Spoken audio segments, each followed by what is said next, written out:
Welcome to Jun Fan Kickboxing, Volume 1. The word Jun Fan means Bruce Lee. And encompassed in Bruce Lee's martial arts, we have Thai boxing, we have Savate, we have Panantukan, which are the boxing arts, and we have Pananjakman, which is the kicking art. A lot of the kicking arts in Pananjakman are low line. They're meant to be done more for the street and not for the sport, as is Panantukan. Most of the arts we're going to be covering here are full contact arts. These aren't geared for the tournament, but they're geared for full contact. So I want you to keep that in mind, where your whole body is a weapon, as opposed to just touching to make the point. So what I'd like you to do is warm up, get your suit on, and we'll get started.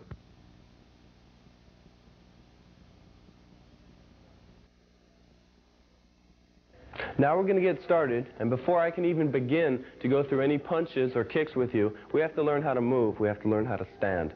Okay? Our basic stance is predicated on the fact that you have footwork. If you can't move, you can't hit. You cannot be a Jeet Kune fighter. This is a thing that Bruce was trying to implement to his fellow martial artists, and that is the stance is not what blocks the strikes. The idea is not to get all of your vital targets out of the way, so therefore he can't hurt you, because you can't move from here. So what you want to do is get up on your toes and let footwork be the best means for defense. Now with the footwork, we're going to cover 4 basic things. Step and slide forward, step and slide backward. Cover to the right and cover to the left. So we're going to start off with our basic stance, feet about shoulder width. Put your hands straight up. Now just take a normal step forward. Hands are already up. You might want to drop your front hand a little bit. Your left hand is like you're talking on the telephone. Bend your knees and move around. Now everybody's stance is going to be a little bit different according to your own personal preference. This is all right. Some people like it out here a little bit more. Some people like to get in a little bit more. The main thing is that your hands are up, your feet are in close enough that you can move. Now the first thing we're going to do is a step and slide forward. So from this ready position, we push off the rear leg and go forward. Now we push off the front leg and go backward. So I'd like you to go a few times in the mirror, forward, backward. Step and slide forward, step and slide backward. Change your lead, move around a little bit, do the same thing.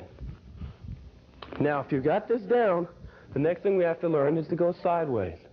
So we're going to go what we call cover to the right. You step off with your right foot first and you cover. Then you step with your left foot and you cover. So we have forward, backward, cover to the right, cover to the left. Now let's see this applied. Okay, Charlie? Okay, Charlie's going to jab. Notice if I'm in a low position here and he jabs, I can't get out of the way of the punch. Now if I come up on my toes a little bit, he jabs. This is my step and slide backward. Now if I shoot off this way, this is my cover to the right. If I go the other way, this is my cover to the left. After you've got your basic footwork, then we can put in the punches. Now let's try it one more time. Step and slide forward, backward, cover to the right, and cover to the left.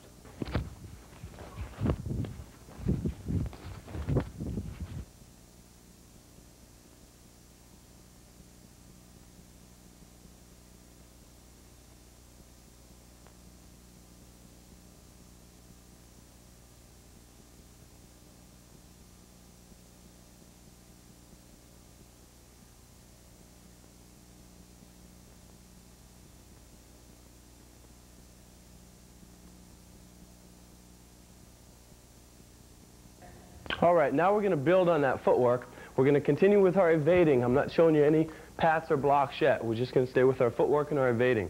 We're going to start off with a slip. You have basically a slip, a bob, a weave, and a duck. Okay, so from your fighting position, you're moving around. Everything that we do comes from movement. You never want to do anything from a stance, because you're not going to be in this position in a fight. The guy's going to be hitting you and moving. You've got to move with him. All right, so from your fighting position, a little bit of moving here. We're going to start with a slip. We're going to go left and right. Just your head moves. Left and right. And you can slip backward. 3 directions. 1, 2, 3.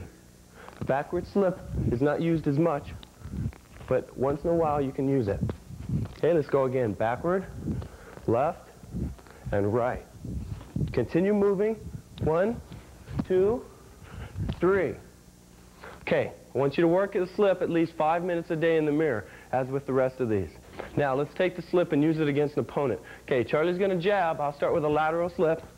It's just the head getting out of the way. Now we're going to cover the bob. The slip went laterally. 1, 2, or backward. The bob is going to go forward. Your right shoulder will go down to your left knee, or your left shoulder to your right knee. A bob is not a duck, and you don't bend your head this way to where you're missing your opponent. You have to look up to see him. What you should do is you keep your eye on your opponent, bob down and come up. This is a bob. Now, a slip, lateral, lateral, or backward, and then a bob. Now, all of these can be done responsively or arbitrarily. It's up to you. Responsively is if he punches, you slip out of the way. Arbitrarily is you're just moving to keep a moving target. So you want to mix these up. Okay, now let's try our bob. Charlie gets up with a jab. Notice I'm in the position very slow when I bob to counter. But I'm not showing any counters yet. We're not doing anything with the hands yet. Just showing you the defensive movements. Okay, one more time slow, Charlie. Jab. Okay, so what we're doing, laterally, right to the left, or left to the right. This is your bob. All right, let's work that. Next we have the weave. The weave is a bob, but you pull out the other way. So when you bob down to this position, you're going to pull back out. This is what we call a switch. So if you're inside of the opponent's arms and you want to be on the outside, you get back out, or vice versa. If you're on the outside, you come back in. So weave, you're continually looking right at the chest, but your head is weaving around. This is what makes the weave very effective, is continual movement. All of these without footwork are no good at all. If you're in a low stance trying to slip, bob, weave, or duck from here, it's ridiculous. It won't work. You have to be up on your toes. Think of yourself like a boxer. Think of yourself like a Muhammad Ali or Sugar Ray Leonard, always moving. All right, now let's try the weave. Charlie, you don't usually weave a jab, but we're going to do everything off the jab to keep the confusion level down. Okay, Charlie's going to jab. I weave around it. Now, when you train this, we can just put one arm out. It's a good way to train. Just rest the arm right on the shoulder, and you weave around it. You use this to weave. When you weave, if we had the punches, we'd be throwing the punches. We're not adding that in yet, but this is how you can train your weave. If you don't have someone to stick their arm out, tie a rope or a stick to the wall and just weave around that. All right, let's try that. Down, weave around, come back up. Down, weave around. Okay, you try it. All right, we have the slip, we have the bob, and we have the weave. Now we're going to cover the duck. The duck is just straight down. The head, the body, the upper torso stays the same. You just bend your knees. Whereas with the weave, you bend your knees and your waist at the same time. If you lock out your knees on a weave and your waist just bends, you're going to lose your vision. If you just bend your knees, you're going to end up ducking and just moving your head. That's not right either. You combine them all on the weave, whereas with the duck, nothing moves here, and it's just straight down. Okay, Charlie's going to jab. Boom. When I go down, that's when I can hit. It's a slip, slip, and a duck. Now, you're going to be wondering, when do I duck? When do I weave? Why should I weave instead of slip? How do I know when to bob? Should I weave then? Well, it's like any other sport. When it feels best, that's when you do it. You'll feel it. When do I do a jump shot in a game? When do I pass? When do I do a layup? You have to feel it. The better you get, the better you'll feel when to do the right thing. Okay, let's cover all four of these one more time. We have a slip and backward. We have a bob. Bobbing goes forward. We have a weave, and we have a duck. Now, I want you to practice these in the mirror, by yourself. Picture someone coming at you, and just blend them all together. Then we'll put in the punches. All right, you try it. All right, now we're going to work the upper body tools first. With the upper body tools, I'm going to start out with a jab. Now, on the jab, from this position, the jab shoots straight out and straight back. Now, you're going to find out there are 1,000 ways to jab. You could go to 15 boxing gyms, and you'll find 15 different ways to jab. Some people tell you you keep your body straight up and down, and you just jab with the hand. Other people say lean into the jab. Look at how Muhammad Ali did it. He leaned into the jab. Other people say shuffle into the jab. That's better. Some people say throw the hip in the jab. Other people say keep the hip here and just jab. Combine it with the shuffle. So you're going to find out there's a lot of ways to jab. What I'm going to do is I'm going to give you a base way. And from there you experiment with your own body, whatever body type you have, and then you fit it according to your own self. These are the principles we abide by with JKD. Everybody does it the way their own body works. Now, let's start off with a basic foundation of a jab. We have our footwork, we have our stance. Use the step and slide forward that we taught you, and you combine that with the turning of the shoulder. As you turn your shoulder, you throw out the jab. This hand stays up. Very important point is when one punch goes out, the other hand protects wherever it happens to be. So if you want to protect your hip, put it on your hip. If you'd rather protect your face, put it up on your face. So we like to protect our face. So you keep this hand up like you're talking on the phone, boom, and you just jab straight out. So you move around a little bit, step and slide forward, and jab. Okay, slowly, from our position, out and back. From this position again, twist your punch and come back. Now some people say, well, do you keep a vertical fist? You can do that. Once again, it's up to your own preference. The way I'm going to show you is a little bit of a twist.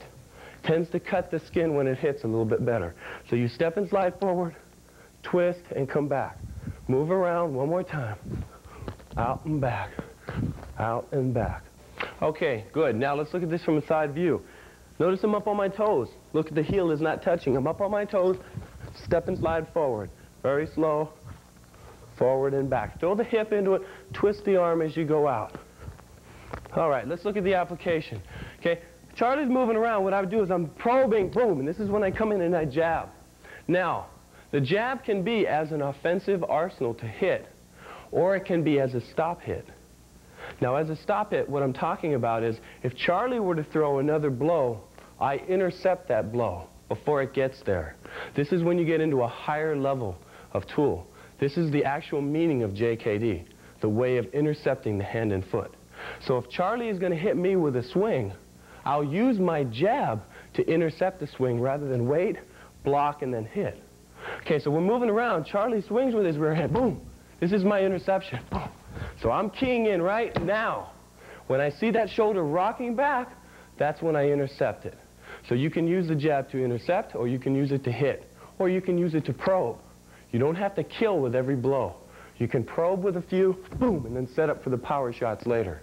Okay, let's try the jab in front of the mirror a few times. Remember the basic points. Twist, throw your hip into it, and step into it. Rear hand stays up. Okay, you try it. All right, we have the jab. I want to cover the basic points. We step and slide forward. We twist as we go in. We throw the hip in, and we keep the hand up. Now what I'd like to do is I'd like to cover one more aspect of how to defend against this jab. We have your basic points of the head slipping and bobbing and weaving, but there's a time when your hands are closer to your face and you don't necessarily have to put them to this position to weave, but you just pat out of the way. You'll notice that any time we use our hands to block, it's a quick little pat. It's nothing large or demonstrative here, because anytime you're using your limbs to block with, you're not using them to hit with. And that's the bottom line. So your hands are up here, just a quick little pat. A lot of people say, well, you need power. What if he's a powerful puncher? You better have a powerful block. No, if you have footwork, you can just nullify the power with your footwork. You don't need a powerful block. You don't need to attack that fly with a sledgehammer. Just pat it. That's all you have to do. Okay, so Charlie's going to jab. All I'm doing is patting the jab. Okay, so he's going to jab slow. As soon as he does, bam, a pat. And again, boom, a pat. Now the pat can be straight or the pat can be sideways. Now when I pat, boom, I can come back with my jab. Or I can slip under and pat and jab. So this is the catch and this is the pat. One goes sideways and one goes straight. But notice I'm not leaving my center line. I'm just barely making a touch on that limb. It's a very important point. With that in mind, you then have your footwork to move with. Now let's try that in conjunction with your slips, your bob, and your weave. Catch and jab. All right, you try that. All right, the next punch we're going to cover is the jab off the rear hand, which we call the cross.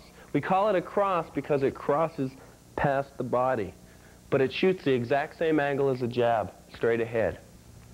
This is probably one of your most powerful blows. The reason it's so powerful is because all of your body weight comes into the punch. You're not leaving your legs behind and punching from here with all arm, but you're bringing your body with you. Just like if a shot putter were trying to shot put the ball as far as he could, he can't leave his knee behind. There's not going to be any power. So he brings it with him. Well, if you want the same kind of power, you bring your whole body with you. Now watch the small points. We step out on a 45 with the left foot if you're in the left lead. Hands are up. The cross starts from right here, shoots straight ahead, and the knee comes with you. Watch the whole right side of my body is thrown into the punch. A lot of people think you're going to get more power if you yell and scream. Well, first of all, if you ki-eye, well, you get your mouth open. I hope you don't get hit at that point. Think of a baseball player.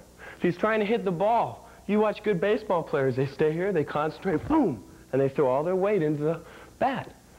But if they were going to do it like some people do it, what they would do is they would get into a stance and they would ki-eye so that ball would go further and it'd be yes, but the ball wouldn't go past the pitcher.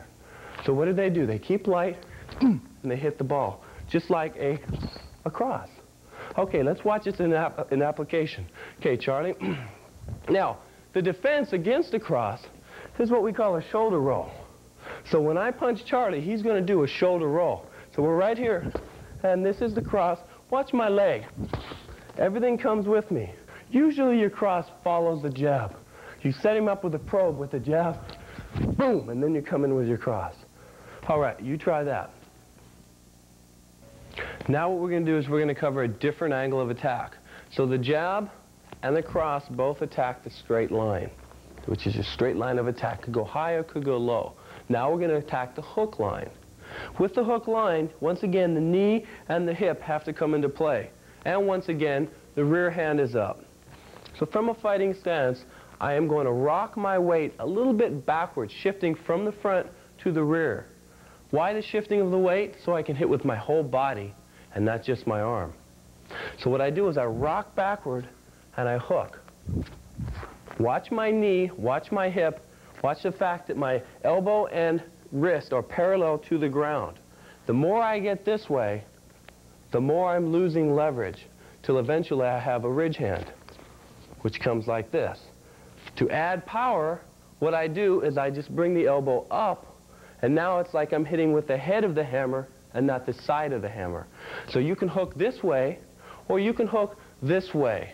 This way adds a little bit of power to what you're doing, because you're not reaching out. It's not just an arm strike to get power, but you're hooking. So watch my body, watch my shifting of my weight. This is a front hook. So if you notice, the hook and the cross are almost opposites. When you shoot a cross, your weight should be on your front. When you shoot a hook, it should rock back. So you're shifting your weight. What I'd like you to do now is get in front of the mirror and feel your weight shift from front to rear, even exaggerate it a little bit. Maybe in reality, boom, it's only that much. But for training, I really want you to lean and feel your weight shift. Your head begins your attack. Where your head goes, your weight goes. You can't leave your head here. So if you move your head back and forth, your weight will follow, I promise. Watch my knee. The knee, the hip, and the body. You think of punching with your whole body. Okay, let's illustrate this with Charlie. Right here, what I'm going to do is hit the shoulder. I just shot across. Now I'm rocking back. 1, 2, 1. Now watch my weight shift from the front to the rear. This is how you get power on a hook. Okay, watch it again from this angle. Cross, hook. Cross, hook.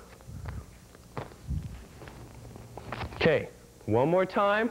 Concept being, we're straight ahead, the weight is forward. You feel the weight shift back. As you shift, you pull in at the last second. This is a hook. All right, you try it.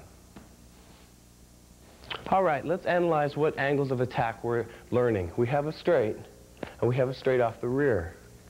Then we have a hook line. You have the same hook line off the rear. So now we have 2 more angles to cover. An uppercut line and coming down, which is the overhead line. These are the other two angles of attack. Now there's literally no difference between a hook and an uppercut as far as your body mechanics are concerned. The only difference is your elbow is horizontal to the ground or it's vertical to the ground. So when I have Charlie, I'm going to be hitting on the shoulder. When I hit with the hook line, he does a shoulder roll. This is a little torquing of the shoulder. This is my hook. Now if I cover the body line to hit the body, he'll just cover for that shot, elbows in. So this is my uppercut line. This is my hook. This is my uppercut. Anything you can do with the front, you can do with the rear. Uppercut with the rear or hook with the rear. Hook with the front, uppercut with the rear, hook with the rear. Okay, so you've got all your different combinations that you're using. Hook, hook, uppercut, uppercut, jab, cross. Now you're getting a combination of strikes. When you get that, we can start putting them together. Make a jab, come with a cross, come with a hook. Then blend it with the bob and weave, with the step and slide forward and backwards. We're blending it all together now. All right, let's practice these. The last punch that I want to cover, we've mentioned before, is the overhand. The overhand descends. It's a little bit more of a wide punch. You don't use this as much. If you check out any boxers, Ken Norton was very good with the overhand. But you'll find out that when he trained and when he boxed, he only shot it a few times. What he would do, he's going to left lead, is he'd shoot the cross to set it up. He would show the cross, and he would shoulder roll on the cross. Okay, shoulder roll. And then he thought the cross was coming, boom, and the overhand would come in. This is when you're going to, I say you just illustrate it once in a while. You're moving around, and you just shoot, shoot, shoot, and then, boom. Once in a blue moon, the overhead comes. You don't want to initiate the overhand in a fight. You don't want to shoot the overhand from too far away. And you don't want to stay in front of the opponent when you shoot the overhand. You want to zone. So let's cover the basics. We're in a fighting position. We zone out on a 45. We bring this leg with us. Punch comes down. This guard is up. One more time. Down. So let's see what we have. We have a jab. We have a cross. We have a hook. We have the hook with the rear. We have an uppercut. We have an uppercut with the rear. Then we have an overhand. Now we've covered all the different angles of attack. You move around, you're feinting with a jab. Most things come out of the jab. Jab, cross, jab, hook, jab, rear hook, jab, uppercut, or jab, overhand. That's why the jab is so important. It sets everything else up. All right, when you practice in the mirror, I want you to always start with the jab and then follow up with one of your other punches. All right, let's try it. All right, now, two other upper body weapons that I'm going to be showing are the headbutt and the elbows. We're going to start with the elbows. If you think about your regular punches, you'll have good elbows. If you think about a hook, your elbow's already there. Same exact body mechanics. If you think about an uppercut, your elbow's already there. A lot of people develop their uppercut and their hook by doing the elbow. Other people develop their elbow by doing the uppercut. Regardless, the mechanics are the same. This way or this way. Your punches or your elbows. Ideally, they're going to be integrated. If you go a jab and a hook, and if he comes to bob and weave under the hook, boom, that's when the elbow comes in. For example, I go jab, he catches a jab. When I'm going to throw a hook, he's going to bob in to weave out of the hook. 1, 2. This is what most boxers will do. The minute that comes in, boom, we're right into this range. So your elbows can be shot at any angle that your punches can be shot at. Diagonal down, vertical up, vertical down, horizontal, diagonal, horizontal, vertical. You just blend them.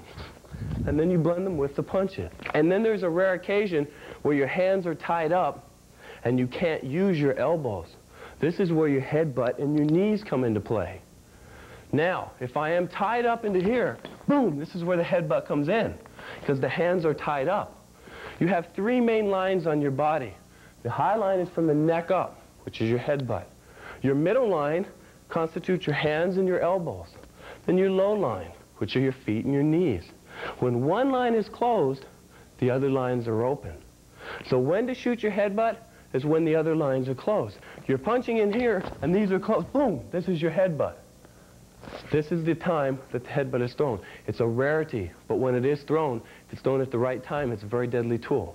All right, once again, let's play with the elbows.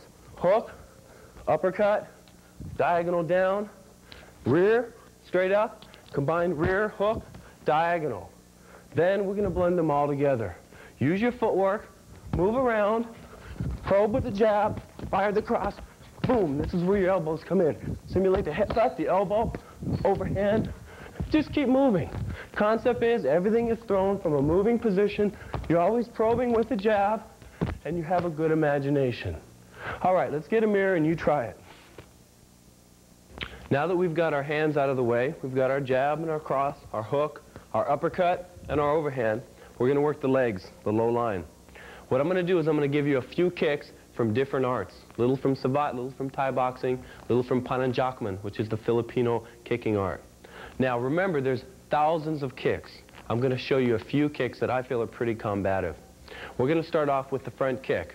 This front kick we take from Thai boxing. Other arts have it a little similar to this. Okay, from a right lead, what I'm doing is I'm picking my knee up. This is a good thing, is to have this reflex that your knee is up all the time, continually moving like your head moves, because it's getting prepared to block this line. If he throws this attack, your knee is already there.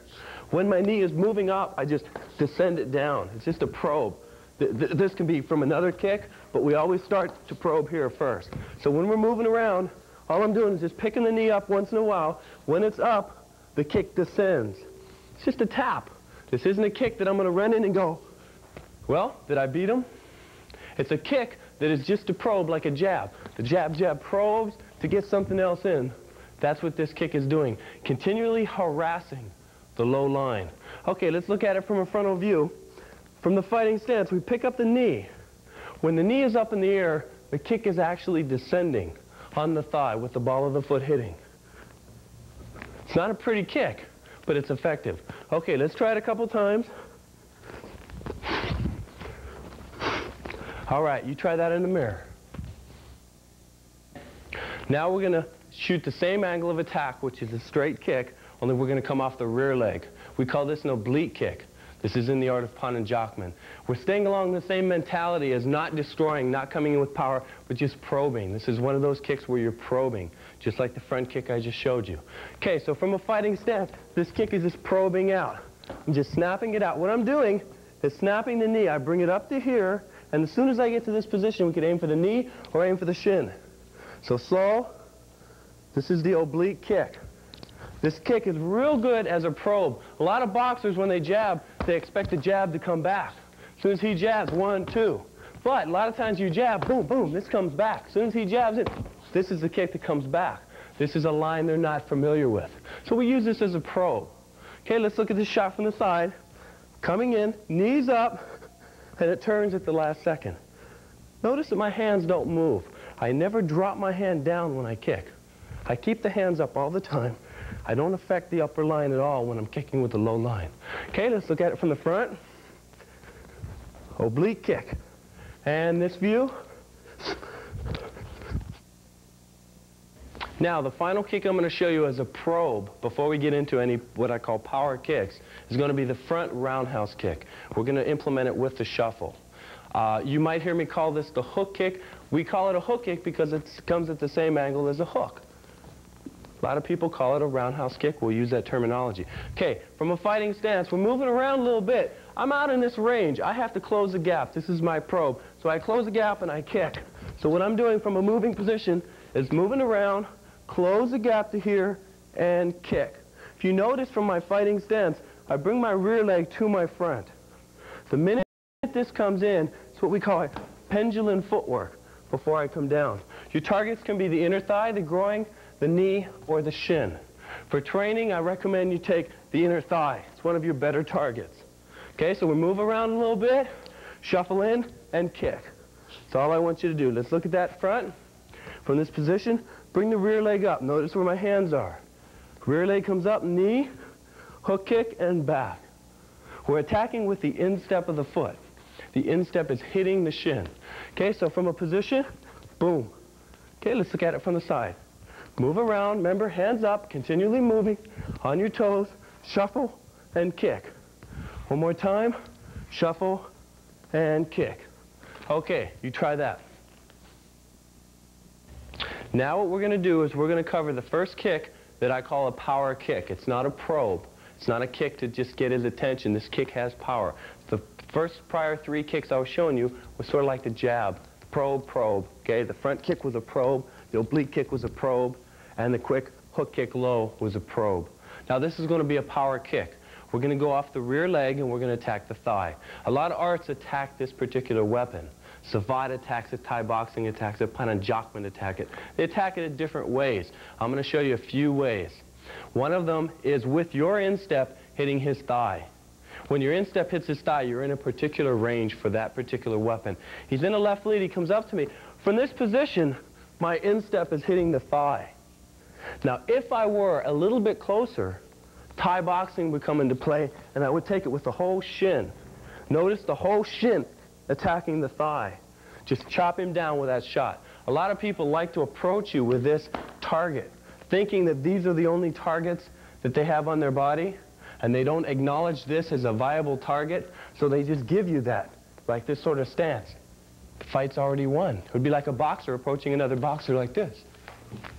So what we're going to do is, from a fighting stance, the hands are up, is shoot the shot out. Watch what I'm doing with my front leg. I angle a little bit. As I zone, this is my shot. This particular method, the way I'm coming down and retracting it quickly, is from Savate. Why do they pull it up like that? Because they do combinations. They like to go 1, 2 and hit the kidney with the toe. So what we're going to do is we pick the knee up. As the knee comes up, it descends down on the target. From this position, I come back to a fighting stance. Okay, let's look at that from a frontal view. Step out on a 45, pick up the knee, kick, back, and down.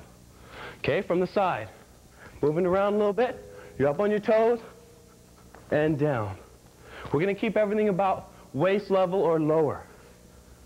I'm keeping everything very functional. A saying Bruce Lee would have is, I wouldn't kick you in the face in a fight any more than I would punch you in the toe. But for training, for aerobics, we like to kick high. But for reality, we like to keep everything below the waist. All right, let's try that kick now. Now I'm going to take that same roundhouse kick that we showed on the thigh, and I'm going to move it up 1 notch to the solar plexus. The way we're going to do this kick, it's going to look from the bird's eye view like a heel hook.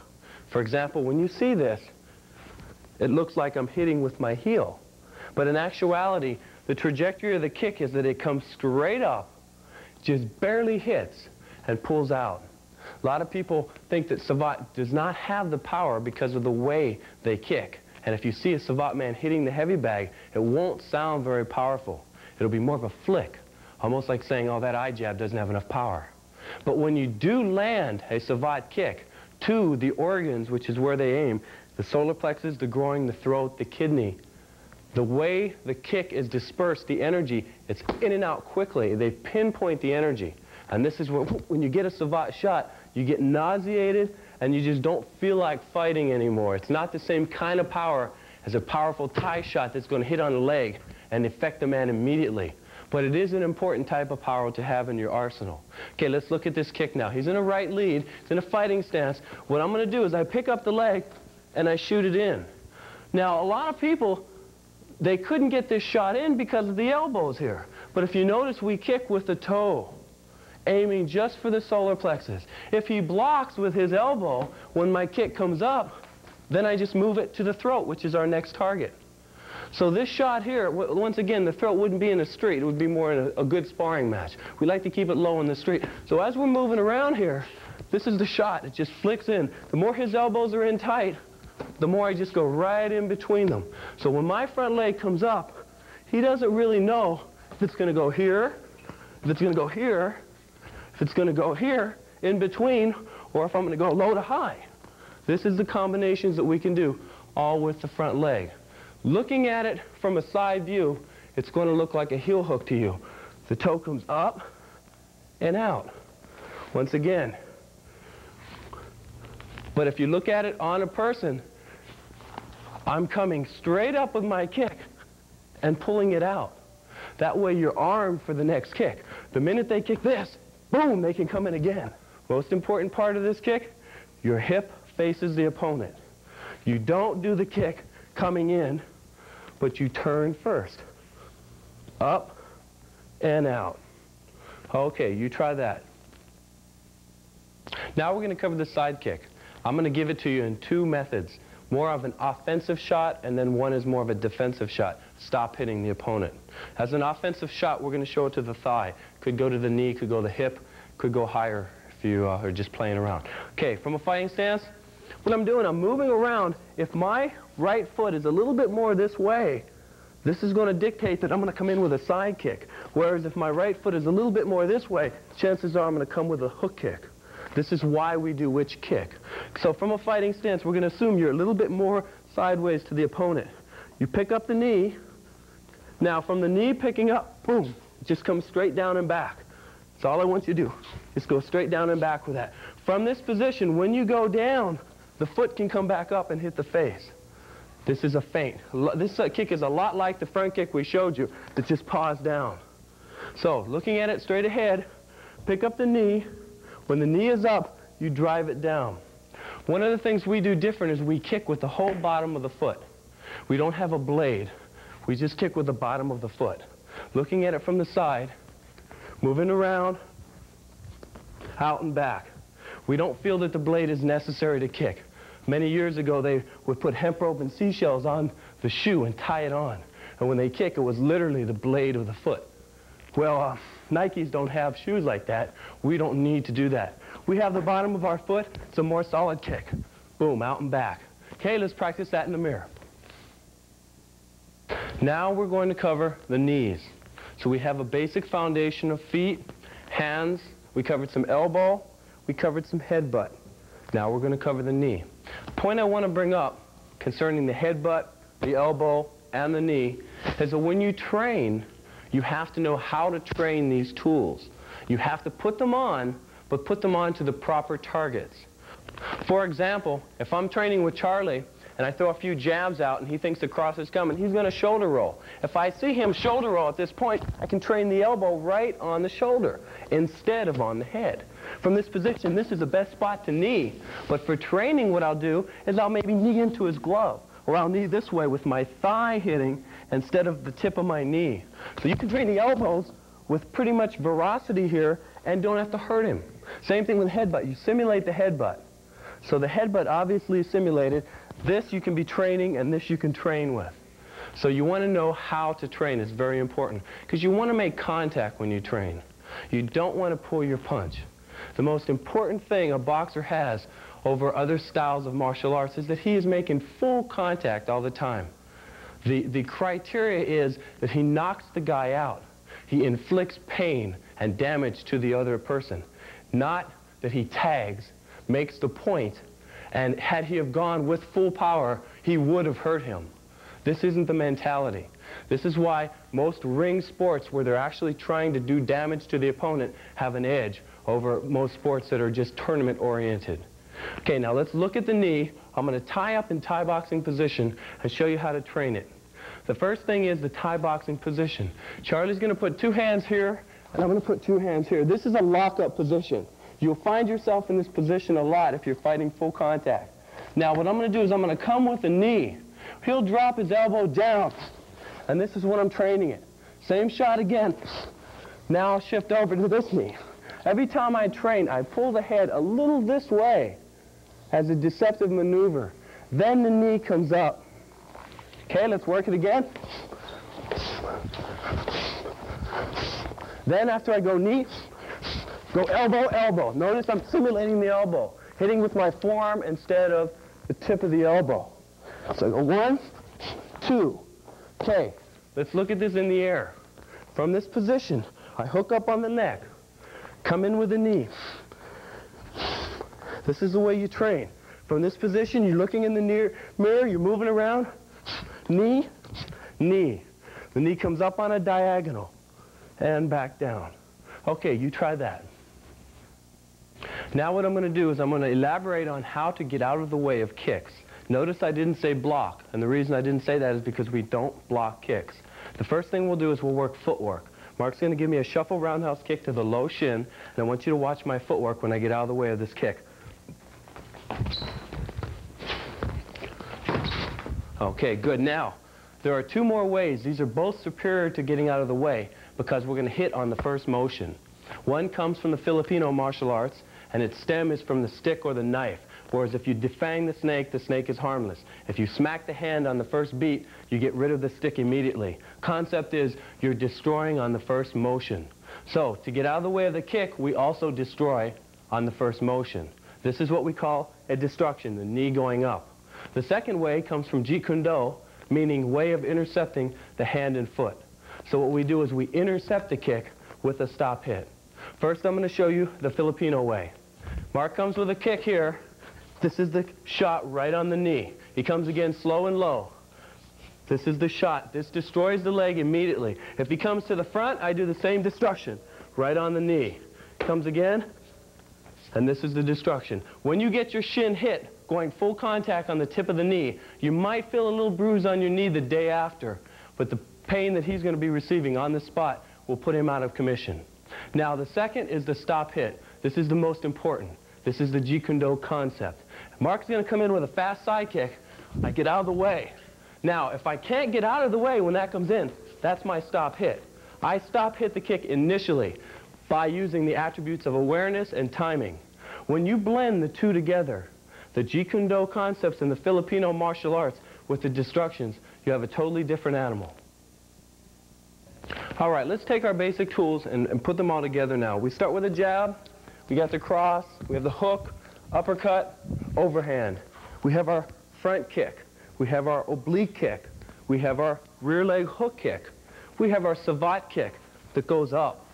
And then using the other tools, the close quarter tools, we have the headbutt, we have the elbow, and we have the knee. Now obviously when you're training and talking about a headbutt, an elbow, or a knee, these are weapons that are going to do more damage than a kick or a punch.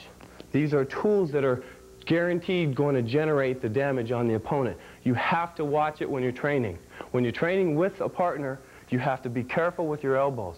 These are tools that are going to come into play in a street only if you have to use it.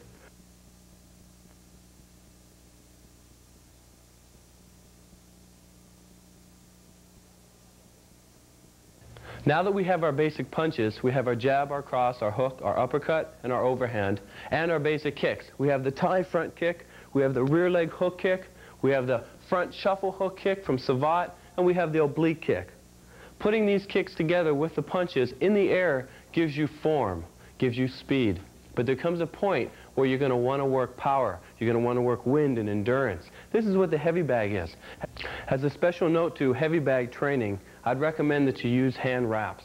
Now, when you wrap your hand, the main reason you're wrapping is to give your wrist support and to prevent any abrasion on your knuckles.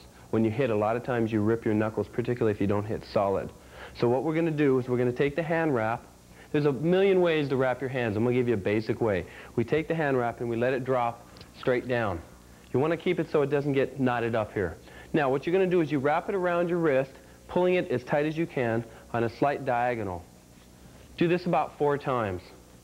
When you get to your knuckles, you keep your fingers spread. That way you're not smashing the tendons together. So as you have your fingers spread, you then go up to the fingers. We're going to wrap it around the knuckles a couple times to give the knuckles support.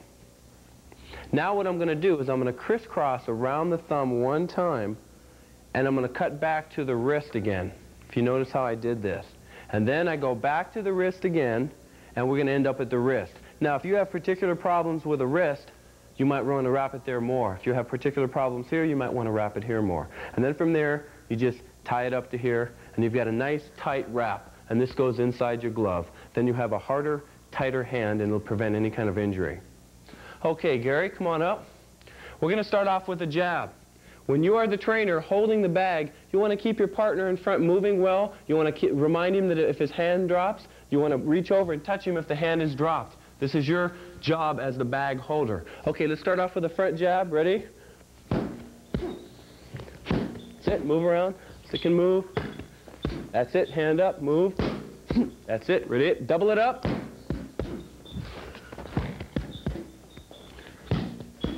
Good. Now, real slow, real slow. Jab and twist, jab and twist. Okay, again. Good. Now, penetrate, power. Again.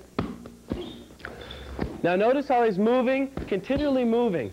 This is the most important thing when he's hitting the bag, is constant movement. Okay, good. Start with the left lead, Gary. Now, give me the right jab, cross, right cross now. That's it. Step out again. Look where the left hand is when he crosses. It's up. Okay, put the hand on the hip. Okay.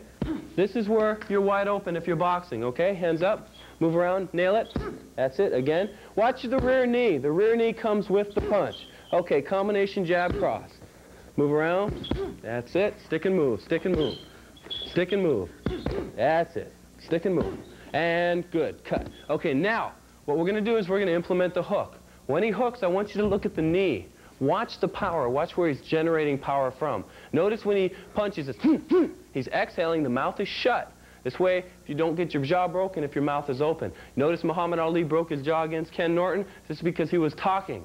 While he's punching and boxing, he was talking. When his mouth was open, he got clipped. Light shot, broke his jaw. You want to keep your mouth shut. Okay, let's put in the right hook, right lead. Ready? Hook. Good. Again, hook. Good. Okay, jab, cross, and hook. Combination. Move around. Okay, stick and move. Stick and move again. Jab, jab. Jab. Good. Okay, double up the jab, cross, and hook. Again, double up the jab. Good. Come up to here. Left lead. Jab, jab. Double up the jab. Good. Double up the jab again. Good. Break. All right. Now we're going to put in the uppercuts. Uppercut is a close quarter tool. As we get in closer, you're going to notice he's going to always have the hand up, knowing that he is close enough to get hit. The closer you get to that bag, the more evident it becomes to get your hands up. The further away, you can rest a little bit. But as you get up, you've got to get the hands up. Okay, let's take it off the jab. Okay, jab. Good. Jab, come back with an uppercut. Good. Again, move it up. Good. Double up the uppercut now. Jab, double uppercut. Good. Now cross it over. Right, left. Jab, right, left, uppercut. Good. Same combination again. Go. Good. Okay. Jab and an overhand. Step out on a 45. Good. Again. Move around. Good. Notice the arc of the shoulder and the elbow. He's coming down on a diagonal. Jab. Good. Come back with an uppercut. Again. Same combination. Good. And break. Good. Now, notice everything he's doing, he's moving around. He's alive. He's looking at that heavy bag like it's an opponent, not like it's a Makawara pad and you get up to it and you're hitting, because that's not going to do you any good. Every time he gets in close, the hands are up. We're not ever in this position because this is an opponent, and you always treat the heavy bag like it is an opponent, particularly with the kicks, and this is what we're going to do now. Okay, Gary, move around. Let's start with a front kick, pawing down the Thai boxing kick. Okay, go. Good. Hands up and moving around. Good. Give me two more. Good. Give me one slow. One slow. The kick actually descends. The kick is actually descending. It's a push combination, push probe. Okay, normal speed. Good. Left lead with the kick. Okay. Good. Now, I want a front kick. I want you to step out, and I want you to come with a rear leg hook kick to the thigh. Good. Again. And one more time. Good. Notice the hands up when he kicks. Continual movement. One more time. Good. Take a break. When you're kicking the heavy bag, your hands have to be up just like you were kicking the opponent. All of our kicking and boxing arts are not to beat the opponent in that range. They're all geared to get us in to trapping range. So therefore, you might get a little more power if you would drop that hand, but you couldn't get yourself into trapping range with economy of motion because you would have to come from here to trap. So what you're losing maybe 5 or 10% power, you're gaining in 100% in terms of economy of motion. So your hands are up, boom, your kick, you can go right into your trap. We keep this in mind when we're training. Our kicking and our boxing is to get us into trapping. Because remember, the fight hasn't even begun yet until you get into trapping range. Okay, now, Gary, all I want you to do is put all these tools together, play around a little bit. I'm not going to say a word. Jab, cross, mix it up, little high hook kick, savate, whatever you want. I'll just hold the bag. Okay, give me about a 15-second blast. Okay, go.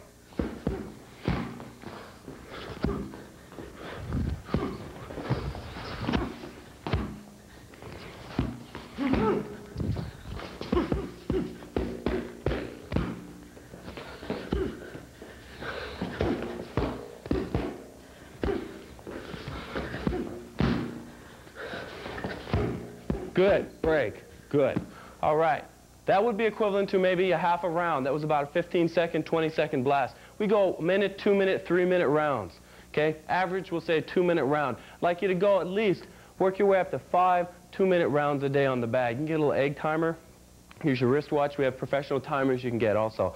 When you're going rounds, this gets you a chance to rest, then you get back up fresh again. Okay? So I want you to keep in mind the basic foundation. Look at this over and over again. Watch his movement. Watch the aliveness in what he does. And that's how I want you to do it.